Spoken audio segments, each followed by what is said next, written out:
Selamat datang di komunitas jual beli gambar atau NFT, di mana kami adalah orang-orang yang hobi jual beli gambar dengan harapan menjadi miliarder dari jual beli gambar. Tapi tentunya cara untuk menjadi miliardernya nggak seperti kasus yang akan aku bahas di episode kali ini. Karena di episode kali ini aku akan membahas mengenai kasus penangkapan penipuan pertama di dunia NFT. Akan seru banget. Kita akan langsung masuk ke pembahasannya. Let's go. Selamat datang kembali. Itu jadi collectible item. Bilang gak kenal maka gak nyangkut. Supaya teman-teman resmi Itu menjadi batas kita, Saltuters. Oke, jadi ini adalah berita yang cukup besar di dunia NFT karena FBI berhasil untuk menangkap pelaku atau founders dari sebuah project rug pull atau yang melakukan penipuan, membawa lari uang dari community. Pertama aku akan kasih lihat dulu nih projectnya ke teman-teman semua. Nama projectnya adalah Frosties NFT. Teman-teman bisa lihat di sini projectnya di OpenSea. Jumlah itemnya itu ada 888 item. Min price-nya itu di 0,04 Ethereum. Kemudian kalau dilihat di volume traded-nya itu sudah terjadi transaksi senilai 69,7 Ethereum, di mana project ini mengambil 4% royalties dari setiap kali terjadi transaksi di secondary market. Aku udah hitung-hitung 8.888 dikali 0,04 Ethereum itu setara dengan 355,52 Ethereum dan juga 4% royalties dari volume traded yaitu 69,7 Ethereum itu 2,788 Ethereum. Artinya si founders itu berhasil mendapatkan atau mengumpulkan dana senilai 358,308 Ethereum yang mana kalau dirupiahkan itu sekitar 14,3 miliar rupiah. 14 miliar dari sebuah project NFT. Nah, nama foundernya sendiri adalah Ethan Nguyen dan juga Andre Lacuna. Ini aku nggak tahu gimana cara bacanya.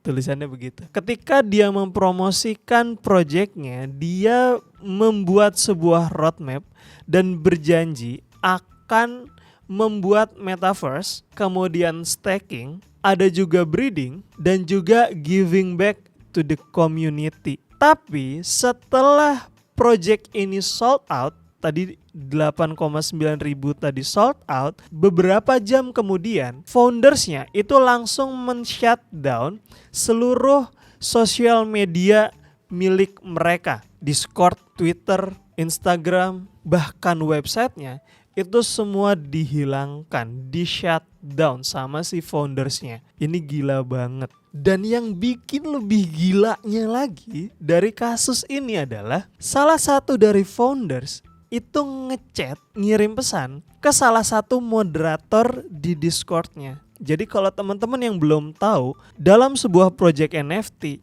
itu biasanya memiliki Discord. Dan di dalam Discord itu ada namanya moderator.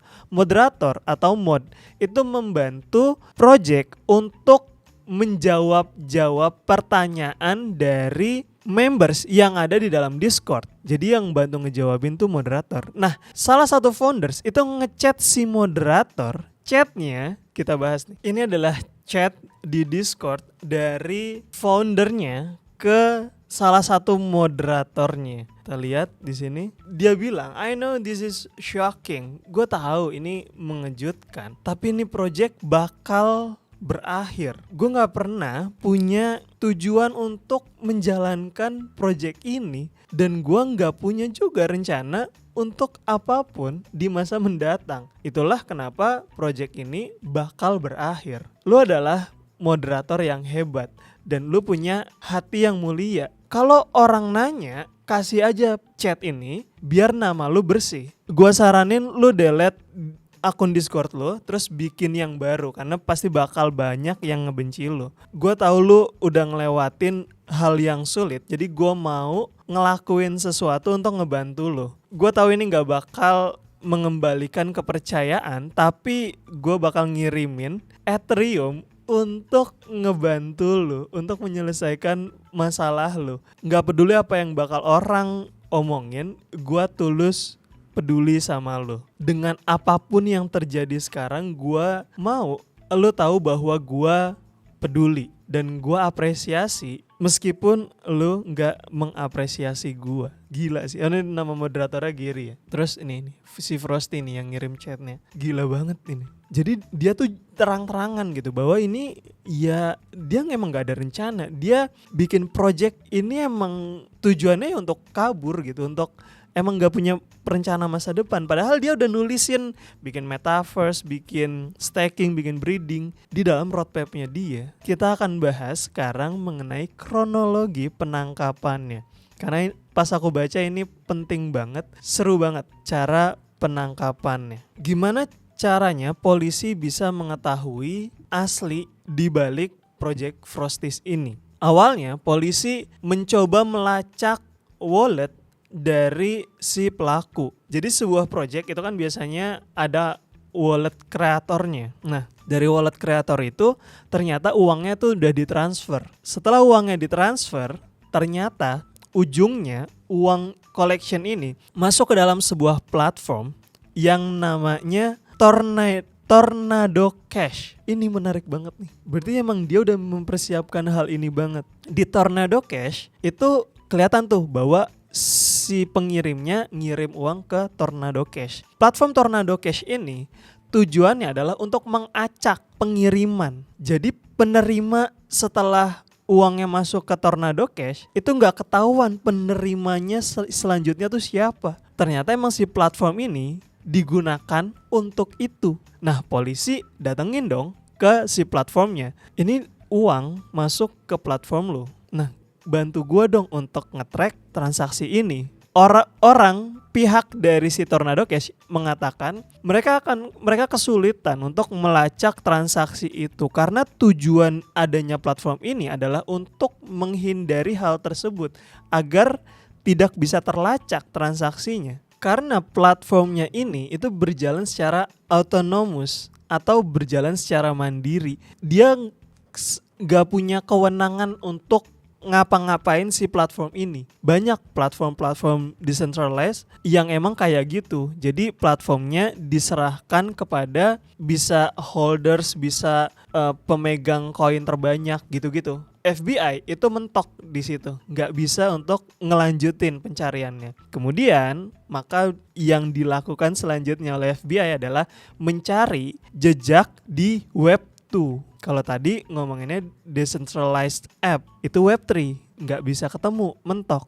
Maka dicari di Web 2 nih jejaknya. Apa aja tuh yang dicari? Yang dicari pertama adalah dari Discord-nya, kemudian dari sisi data Coinbase, kemudian ada Citibank, GoDaddy, PayPal, Fiverr, dan juga ini semua dicek IP address-nya. Nah, ternyata setelah diusut ada kesamaan antara IP address Discord yang dia gunakan dengan IP address Coinbase, di mana diduga ada akun Coinbase ini adalah milik si pelakunya nih, si founder ini nih. Dari dua ini kemudian dicek lebih lanjut dari website. Waktu websitenya mau dicek, ternyata websitenya tuh menggunakan VPN.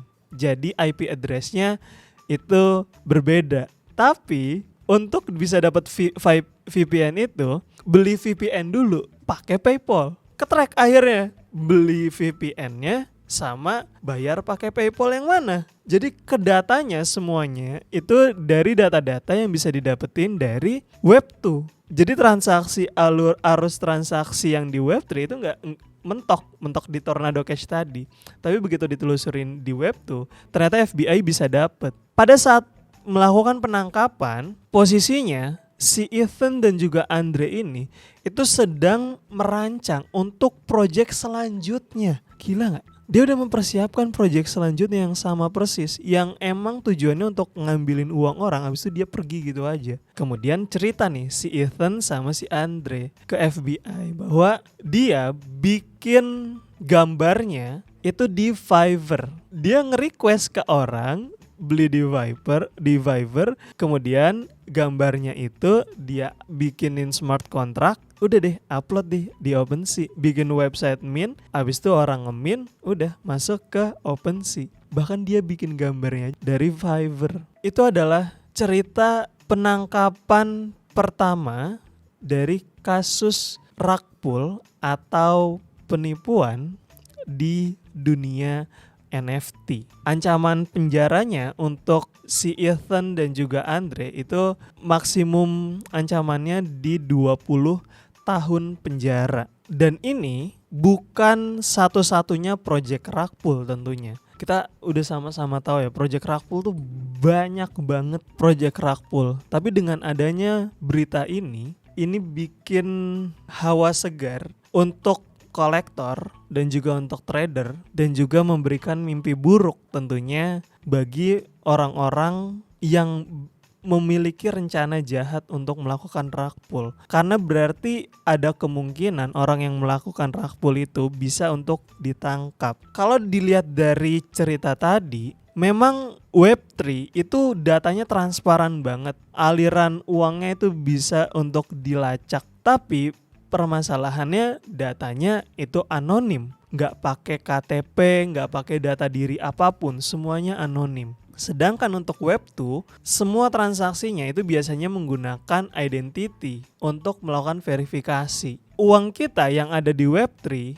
ketika kita mau tarik ke dunia nyata, mau belanja menggunakan fiat, menggunakan uang kertas, maka harus terkoneksi dengan Web2. Di Web2 inilah ada kemungkinan data kita menggunakan data pribadi. Sehingga sebenarnya kalau ditarik, Web2 dan Web3 ini bisa saling ngelengkapin, bisa saling mengamankan. Karena uang dari Web3 ini untuk bisa kita gunakan fiatnya itu harus masuk ke Web2 terlebih dahulu. Kemudian juga yang gak kalah pentingnya dari berita ini adalah semakin terbuka, semakin kelihatan siapa orang di balik proyeknya, itu maka semakin aman. Kalau di NFT biasanya disebutnya doxteam. Semakin tahu orang, kita tahu orangnya siapa, bahkan dia cantumin Twitternya. Akun Twitternya itu udah dari bertahun-tahun sebelum project itu ada, atau bahkan Twitter aslinya. Itu jauh lebih meyakinkan. Kalau ada LinkedIn-nya itu lebih meyakinkan lagi kalau ada LinkedIn-nya. Karena biasanya biodata dia, pengalaman dia itu dicantumin tuh di LinkedIn-nya. Foto juga, nih orangnya siapa nih, fotonya gimana, dicantumin. Itu juga akan sangat membantu memberikan rasa keamanan bagi para investor maupun bagi para holders. Nah, gimana nih menurut teman-teman dari cerita rug pull ini? Atau teman-teman pernah kena rug pull atau enggak nih project yang rug pull? Kalau teman-teman pernah kena, boleh tulis di kolom komen di bawah, ceritain kasus rug pullnya gimana nih yang teman-teman kena. Siapa tahu bisa jadi pembelajaran juga bagi orang lain yang ngebaca komennya teman-teman. Kalau teman-teman suka sama video ini, teman-teman boleh kasih like di video ini.